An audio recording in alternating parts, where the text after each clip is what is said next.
Mediat ndërkombëtare kanë zbuluar se përgjatë gjithë fundjavës, zyrtar të ndryshëm të Shtëpisë së Bardhë dhe liderë europian kanë folur privatisht me Zelenskin. Amerikanët e këshilluan se nëse dëshiron të rregullojë marrëdhëniet me Trumpin, duhet të shprehë pendes dhe të kërkojë falje për përplasjen e së premtes.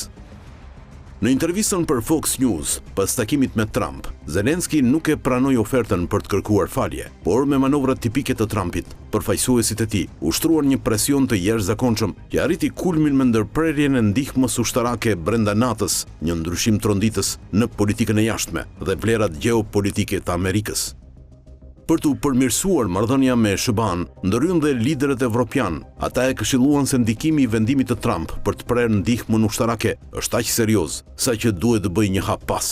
Mesazhi është: riparo përplasjen me Trumpin, firmose marrëveshjen e tij dhe më pas punojmë së bashku për të siguruar garanci të vërteta sigurie nga Amerika në mënyrë që të zhvendosim presionin te Putin. Një problem që me siguri po rëndon mbi mendjen e Zelenskit dhe po e shton rezistencën e tij është dhe gjuha që po përdorin njerëzit e Trumpit, që vlerësohet hapur pro Putin. Elon Musk 3 ditë më parë ka postuar një dhuratë për Putinin. Sado e pakëndshme të jetë, Zelenskit duhet i ofrohet një lloj amnistie në një vend neutral, në këmbim të një tranzicioni paqësor drejt demokracisë në Ukrainë.